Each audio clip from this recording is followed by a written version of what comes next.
Hello students, how are you today? Are you happy? I hope so. I hope so. All students are happy and healthy. Students, welcome to Radiant English Planet. आपका स्वागत है और आज फिर से हम एक टेंस करने जा रहे हैं. Back to back classes tenses की आपको मिल रही है. उसी में से आज फिर से एक टेंस करेंगे जिसका नाम है फ्यूचर इंडेफिनिट टेंस. ठीक है, प्रेजेंट इंडेफिनिट कर लिया हमने, पास्ट इंडेफिनिट कर लिया.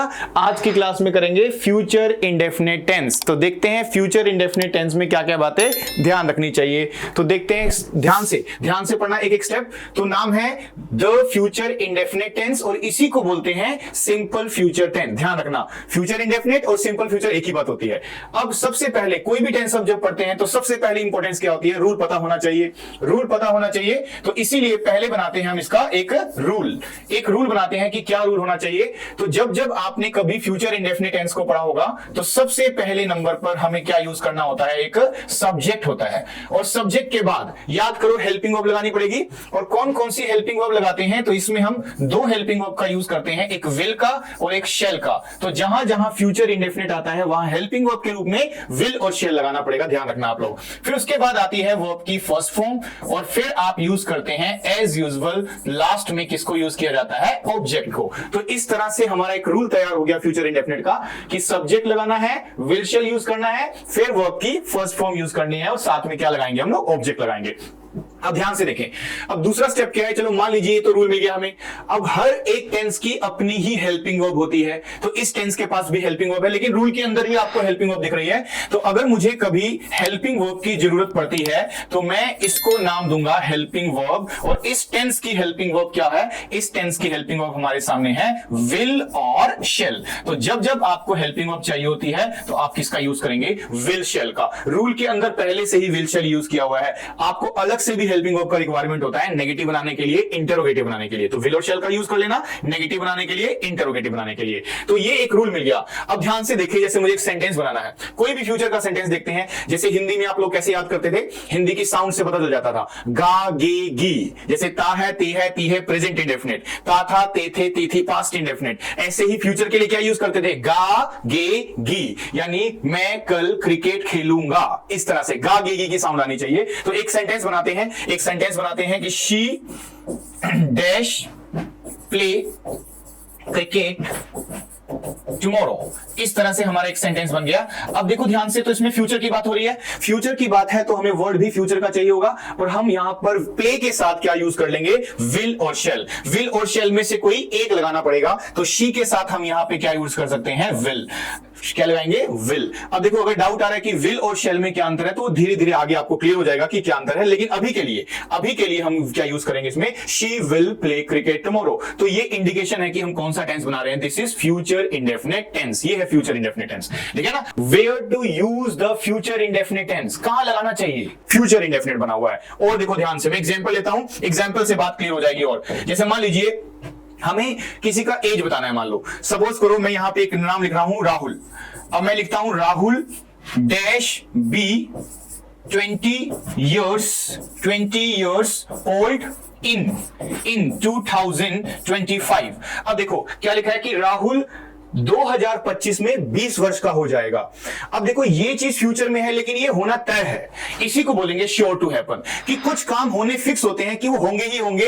इसको आप रोक ही नहीं सकते हो. अब बच्चे कह रहे सर इसको रोका जा सकता है, अगर वो रूम में बंद हो गया तो? अरे रूम में बंद होगा तब भी एज तो बढ़ेगी ही. ठीक है, एज तो फिर भी बढ़ जाएगी, एज नहीं रुकेगी. तो ऐसा होना तय है, इसको बोलते हैं श्योर टू हैपन. तो अब यहां पर आपको क्या यूज कर लेना चाहिए? विल यूज कर लेना चाहिए.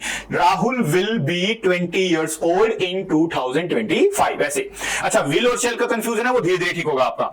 जनरली क्या होता है कि शेल को तो हम अवॉइड ही करते हैं, व्हाइल स्पीकिंग हमेशा विल यूज करते हैं हम. तो विल को ही प्रेफरेंस मिलती है, तो मैं अभी विल यूज कर रहा हूं. और जो थोड़ा बहुत अंतर होगा हम बाद में देखेंगे कि विल और शेल में क्या अंतर होता है. ठीक है ना? अभी के लिए आप विल लगाते चले जाएं. Rahul will be 20 years old in 2025. इतना ध्यान रखना. अब एक और सेंटेंस बनाते हैं कि I dash teach you tomorrow, मैं आपको कल पढ़ाऊंगा, मैं आपको कल पढ़ाऊंगा। अब ध्यान से देखो, मैं आपको कल पढ़ाऊंगा, ये फ्यूचर की इंफॉर्मेशन भी दे रहा हूं मैं आपको, ये मेरी इंटेंशन भी हो सकती है कि मैं आपको फ्यूचर में पढ़ाऊंगा, और हो सकता है मेरी प्लानिंग हो कि मैं आपको फ्यूचर में पढ़ाऊंगा। तो ये दोनों तीनों बातें दिखाई दे रही हैं आपको। इसका मतलब यहां पर भी मुझे क्या यूज कर लेना चाहिए, विल टीच। विल टीच किसका इंडिकेशन मिला, फ्यूचर इंडेफिनिट का। आई विल टीच यू टुमारो बन गया sentence. She dash start a new business in 2026, ठीक है, कि वह लड़की 2026 में एक नया बिजनेस स्टार्ट करेगी। तो ये उसकी फ्यूचर इंफॉर्मेशन भी प्रोवाइड हो रही है, इंटेंशन भी हो सकती है, और साथ साथ ये प्लानिंग भी हो सकती है। श्योर टू हैपन नहीं है, श्योर टू हैपन ऊपर वाला सेंटेंस था। तो अब इसमें भी हमें कौन सा टेंस लगाना चाहिए, फ्यूचर इंडेफिनिट। तो बन गया she will start a new business in 2026, इस तरह से, है ना। तो देखो जाए तो फ्यूचर इंडेफिनिट कहां कहां लगाया जा सकता है। तो पहला पॉइंट क्या मिला, फ्यूचर की इंफॉर्मेशन होनी चाहिए। इंटेंशन, मन की फीलिंग, भावना हो सकती है किसी की। प्लानिंग, मन में कुछ प्लानिंग चल रही हो फ्यूचर को करने की, वो हो सकती है। और श्योर टू हैपन की कुछ काम फ्यूचर में होने तय होते हैं, उसके लिए भी हमें लिखना चाहिए फ्यूचर इंडेफिनिट टेंस, ठीक है ना। ये हमने एग्जांपल लिया। अब देखो ध्यान से, अब कुछ बच्चे जानना चाहते हैं कि सर विल और शैल का क्या अंतर होता है। फ्यूचर में हमेशा हेल्पिंग वर्ब क्या लगाना पड़ेगा, विल शैल। तो विल और शैल में डिफरेंस क्या है, ये आप जानना चाहते हो। तो देखो विल और शैल में क्या अंतर होता है, मैं बड़े ध्यान से आपको समझाता हूं, आगे से कभी डाउट नहीं रहेगा कि विल और शैल में क्या अंतर है। विल और शैल में क्या अंतर है, जरा देखो ध्यान से। विल और शैल का रूल क्या है, देखो विल और शैल के एक्चुअली दो रूल होते हैं। एक होता है उसका कॉमन रूल और एक होता है उसका अपोजिट रूल। दो तरह के विल शैल के रूल होते हैं, इसीलिए इसमें कंफ्यूजन होता है स्टूडेंट्स को। देखो अगर मैं यहां पर, आप ध्यान दें, अगर मैंने सेंटेंस को शुरू किससे किया है, अगर आपका जो सब्जेक्ट है सेंटेंस का शुरू करने वाला आई और वी है, जिसको तुम फर्स्ट पर्सन भी बोलते हो, ये है, तो इस रिस्पेक्ट में हमें हमेशा क्या यूज कर लेना चाहिए, शेल। शेल लगाना चाहिए। आई वी के साथ शेल कब लगता है, जब कॉमन रूल होता है, कॉमन, ओके। और बाकी जो सब्जेक्ट बच जाएंगे उनको मैं क्या नाम दे रहा हूं, rest of the subjects. Rest of the subjects का मतलब उसमें सिंगुलर भी आ गए, प्लूरल भी आ गए, यू भी आ गया, ही भी आ गया, शी भी, सेकंड पर्सन भी, थर्ड पर्सन, सारों को मिला के उन सब के साथ हमें क्या लगाना चाहिए, विल। इसका मतलब अगर मेरा सेंटेंस आई वी से शुरू हो रहा है तो मुझे शेल लगाना चाहिए, अगर मेरा sentence rest of the subject से हो रहा है तो मुझे विल लगाना चाहिए। ये दोनों बातें ध्यान रखेंगे आप, ठीक है। दिस इज कॉमन रूल, अभी ध्यान रखिए कॉमन रूल है, ये आपको बुक्स में देखने को मिलता है, खास करके छोटी क्लासेस में, 6 में, 8 में, 10th में लिखा होता है। लेकिन फिर आगे जाके पता चलता है कि इसका एक अपोजिट रूल भी बनता है, यानी अपोजिट का मतलब आप रिवर्स कर दो, टर्न कर दो सब्जेक्ट को। तो आप ध्यान दें कि अगर अब आपका सब्जेक्ट निकला आई और वी, तो उस रिस्पेक्ट में आपको क्या लगाना पड़ेगा, विल। और अगर रेस्ट ऑफ दी सब्जेक्ट लिखे हुए हैं, रेस्ट ऑफ दी सब्जेक्ट, बाकी बचे हुए कोई भी सब्जेक्ट हो सकते हैं, सिंगुलर, प्लूरल, उन सब के साथ हमें क्या लगाना चाहिए, शेल लगाना चाहिए। यही अंतर होता है, यही अंतर है। देखो ध्यान से कि एक कॉमन रूल है जहां आई वी के साथ शेल लगता है, एक अपोजिट रूल है वहां आई वी के साथ विल लगता है। स्पीकिंग में कभी कंफ्यूज मत होना, While speaking we always use will, shall को अवॉइड ही करते हैं हम, लेकिन रिटर्न की बात कर रहे हैं। अगर लिखा हुआ सेंटेंस है, आप लिख रहे हो सेंटेंस को, तो उस जगह पे याद रखना आई और वी के साथ shall और आई वी के साथ will भी हो सकता है। उसको कैसे समझ सकते हो, कॉमन रूल, अपोजिट रूल। बस ये मन में डाउट आएगा कि सर कहां कॉमन लगाना है और कहां अपोजिट लगाना है, ये मैं आपको समझाता हूं, ठीक है। ध्यान दे, कॉमन का मतलब तो नॉर्मल सेंटेंस है, फ्यूचर के नॉर्मल सेंटेंस को कॉमन रूल से बनाया जाता है, तभी तो बुक्स में लिखा होता है कि आई वी के साथ shall लगाएंगे, बाकी सबके साथ will लगाएंगे। लेकिन ना ये जो अपोजिट रूल होता है, ये तभी लगाया जा सकता है जब कभी भी आपको ऐसा लगने लग जाएगा कि आप किसी स्ट्रॉन्ग फ्यूचर की बात कर रहे हो। ध्यान से सुन लो इस बात को, क्या बोला मैंने, स्ट्रॉन्ग फ्यूचर होना चाहिए। जब जब अपोजिट रूल लगेगा तो स्ट्रॉन्ग फ्यूचर होना जरूरी है। स्ट्रॉन्ग फ्यूचर किसको बोलते हैं, स्ट्रॉन्ग फ्यूचर। कुछ पॉइंट्स की मदद से हेल्प लेनी पड़ेगी आपको। ध्यान दें कि अगर कभी भी सेंटेंस में आपके डिटर्मिनेशन दिखाई देती है, क्या मैंने लिखा है, डिटर्मिनेशन। डिटर्मिनेशन का मतलब होता है पक्का इरादा। तो अगर सेंटेंस में डिटर्मिनेशन, पक्का इरादा है, तो मान के चलना कि वो एक स्ट्रॉन्ग फ्यूचर है। और सुन लो, this is first point. Second point, अगर कभी भी एक सेंटेंस में आपको दिखाई दे रहा है कि कोई प्रॉमिस कर रहा है, प्रॉमिस का मतलब क्या होता है, वादा, और वादा तो टूट जाता है, पर टूटना नहीं चाहिए आपका वादा। अगर आपने वादा किया है तो आपको निभाना पड़ेगा। और प्रॉमिस वाले सेंटेंस में क्या लगाना पड़ता है हमें, स्ट्रॉन्ग फ्यूचर की वजह से अपोजिट रूल, आई वी के साथ विल, बाकी सबके साथ शेल। 2 पॉइंट मिल गए ना। और देखो, और कभी कभी ऐसा भी होता है कि एक सेंटेंस में आपको दिखाई देगा थ्रेट। थ्रेट समझते हो ना, डराना धमकाना, जिसको वार्निंग बोलते हैं, थ्रेट करना। तो अगर किसी को थ्रेट किया जाएगा, डरा धमकाया जाएगा, तो हम उसको मान लेते हैं स्ट्रॉन्ग फ्यूचर। और स्ट्रॉन्ग फ्यूचर में क्या लगाते हैं, आईवी के साथ विल लगाते हैं, ध्यान रखना। तो मुझे समझ में आया कि स्ट्रॉन्ग फ्यूचर अगर होगा तो मुझे सिंपल रूल नहीं लगाना, मुझे कौन सा रूल लगाना है, अपोजिट।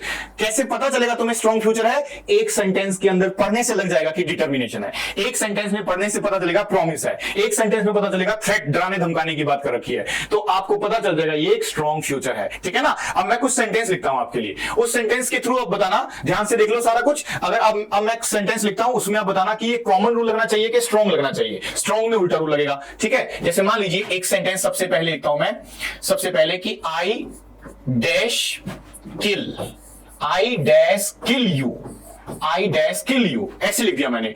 अब सोचो जरा, मुझे विल लगाना चाहिए कि शेल लगाना चाहिए।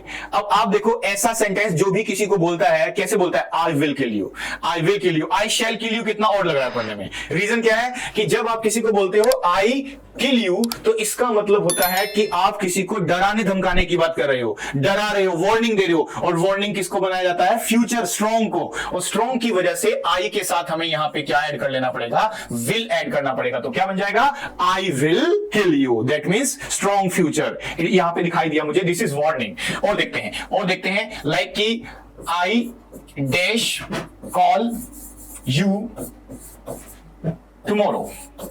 ओके, तो ये सेंटेंस आपके सामने आ गया कि आई कॉल यू टुमारो। अब इसको ध्यान से पढ़ के बताओ कि मैं तुम्हें कल कॉल करूंगा, ये नॉर्मल है कि स्ट्रॉन्ग है, नॉर्मल फ्यूचर है कि स्ट्रॉन्ग फ्यूचर है। इसी से बात को समझना। देखो, मैं आपको कॉल करूंगा, एक बच्चा कहता है सर ये प्रॉमिस भी तो हो सकता है, ये हो सकता है मैं प्रॉमिस कर दूं कि मैं तुम्हें कॉल करूंगा, लेकिन जब लिखा हुआ सेंटेंस होता है ना, जब तक उसमें कोई आइडिया ना मिले, कोई स्ट्रॉन्ग बात ना मिले, तब तक आप उसको स्ट्रॉन्ग फ्यूचर नहीं बोलेंगे। तो इसको मैं मान के चलूंगा एक नॉर्मल फ्यूचर है। और नॉर्मल की वजह से मुझे यहां पे प्रेफरेंस किसको देनी चाहिए, आई शैल कॉल यू टुमारो होना चाहिए, ठीक है ना। हाँ, मैं चाहूं तो इसी सेंटेंस को प्रॉमिस से भी लिख सकता हूं। अब मैं इसी सेंटेंस को अगर ऐसे लिख दूं, मान लो लिखने का तरीका चेंज करके ऐसे लिख दूं, definitely I dash call you tomorrow, ठीक है। अब देखो ध्यान से, तो अब आपको दिखाई देगा कि मैंने स्ट्रॉन्ग फ्यूचर बोला है, मैंने बोला है कि definitely I will call you, मैं हमेशा यानी हमें पक्का ही तुम्हें कॉल करूंगा। तो डेफिनेटली लिखा जाए, श्योरली लिखा जाए, या फिर सर्टेनली लिखा जाए।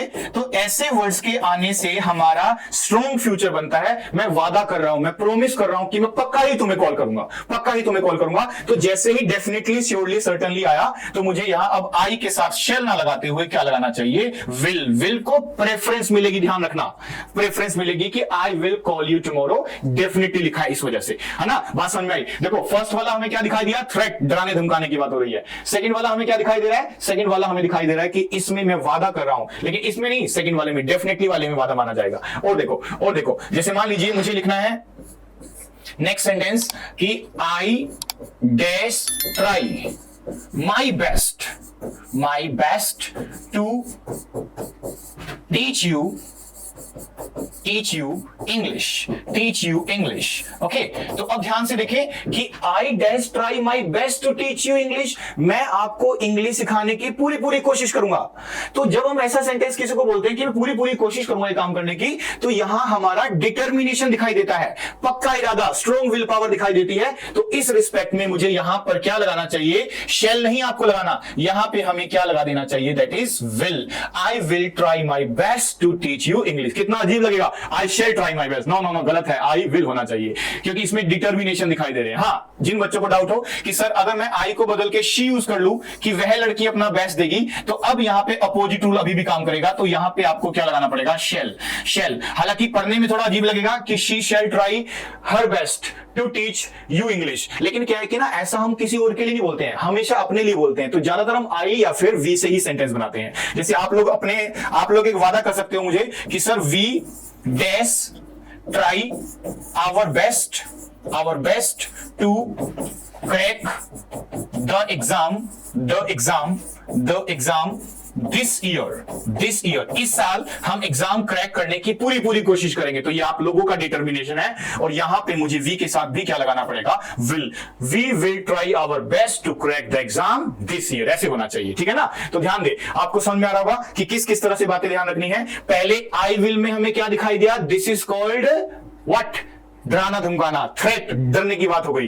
Definitely I call you, promise है ये, प्रॉमिस। और अगर मैं बोल रहा हूं मैं ये पूरी कोशिश करूंगा तो this is my determination. Determination में भी अपोजिट रूल लगेगा। इसीलिए मैं बोल रहा था आपको, देखो ध्यान से, कि जब कभी भी सिंपल रूल लगाना हो तो आई वी के साथ शैल लगाओ, बाकी सबके साथ विल लगाओ, ठीक है ना। ये नॉर्मल रूल हो गया। और अगर अपोजिट है तो आई वी के साथ विल, बाकी सबके साथ शैल। पर अपोजिट हर जगह पे नहीं लगेगा, कुछ खास जगहों पे लगेगा। जैसे सेंटेंस में डिटर्मिनेशन होनी चाहिए, सेंटेंस में प्रॉमिस का सेंस झलक रहा हो आपको, या फिर थ्रेट दिखाई दे रहा है, डराने धमकाने की बात हो रही है, तो उस जगह पे क्या रूल लगाना पड़ेगा आपको, अपोजिट रूल लगाना पड़ेगा, ठीक है ना। फिर से ट्राई करो, एक सेंटेंस आप बनाओ, इसको क्या करेंगे, अगर इस सेंटेंस को आप बनाएं कि she dash drive the car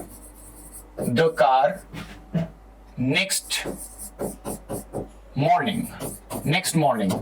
अब बताओ क्या करोगे, ठीक है। Drive the car next morning, तो यहां पे अब वो नेक्स्ट मॉर्निंग की बात कर रहे हैं कि वो कार चलाएगी, लेकिन यहां पे कोई सेंस नहीं है, ना कोई डराने धमकाने की बात है, ना डिटर्मिनेशन की बात हो रही है। तो इसमें हम एक नॉर्मल रूल लगा सकते हैं। तो नॉर्मल रूल क्या कहता है कि आप लोगों को यहां क्या लगाना चाहिए, will. She will drive the car next morning होना चाहिए, ठीक है ना। इस तरह से आप ध्यान रखें। तो अभी तक फ्यूचर में समझ में आई है कि हमें फ्यूचर में लगाना चाहिए रूल, और रूल क्या निकला, देखो, विल और शेल के साथ आपको फर्स्ट फॉर्म लगानी है, ये रूल मिल गया हमें। और हेल्पिंग वर्ब इस टेंस की कौन सी है, तो विल और शेल हेल्पिंग वर्ब है, इसी से नेगेटिव इंटरोगेटिव बनेगा। नॉर्मली सेंटेंस बनाएं, she will play cricket tomorrow, बिल्कुल सही है। तो where to use future indefinite, कहां लगा सकते हो। तो वैसे हिंदी की साउंड क्या थी, गा गे गी, है ना। लेकिन इंग्लिश में कैसे चेक करोगे, आपको दिखाई देना चाहिए इसमें कि फ्यूचर इंफॉर्मेशन होनी चाहिए, और इंटेंशन होनी चाहिए, प्लानिंग होनी चाहिए, श्योर टू हैपन होना चाहिए, तो फ्यूचर इंडेफिनिट लगता है। और नीचे एग्जांपल्स लिखे हमने फ्यूचर के, ठीक है ना। तो आप ध्यान रखें। अब इसमें देखो, जैसे लिखा है Rahul will be 20 years old, तो ये क्या दिखाई दे रहा है आपको, this is sure to happen. I will teach you tomorrow, ये क्या दिखाई दे रहा है आपको, this is I will teach you tomorrow, मतलब मैं आपको कल पढ़ाऊंगा। ये प्रॉमिस भी हो सकता है, ये इंटेंशन भी हो सकती है, प्लानिंग भी हो सकती है। She will start a new business, वो नया बिजनेस स्टार्ट करेगा, उसका प्लानिंग हो सकता है ये, ठीक है। तो इस तरह से यूज करना है फ्यूचर इंडेफिनिट टेंस को, ठीक है। आई होप आपको समझ में आ गया होगा। इसी तरह से आपको नेक्स्ट वीडियोस में मैं और प्रैक्टिस कराऊंगा फ्यूचर इंडेफिनिट के नेगेटिव कैसे बनते हैं, उसके इंटरोगेटिव कैसे बनते हैं, ठीक है। आज इतना कर लो, फिर हम नेक्स्ट क्लास में करेंगे। Till then goodbye, take care of yourself.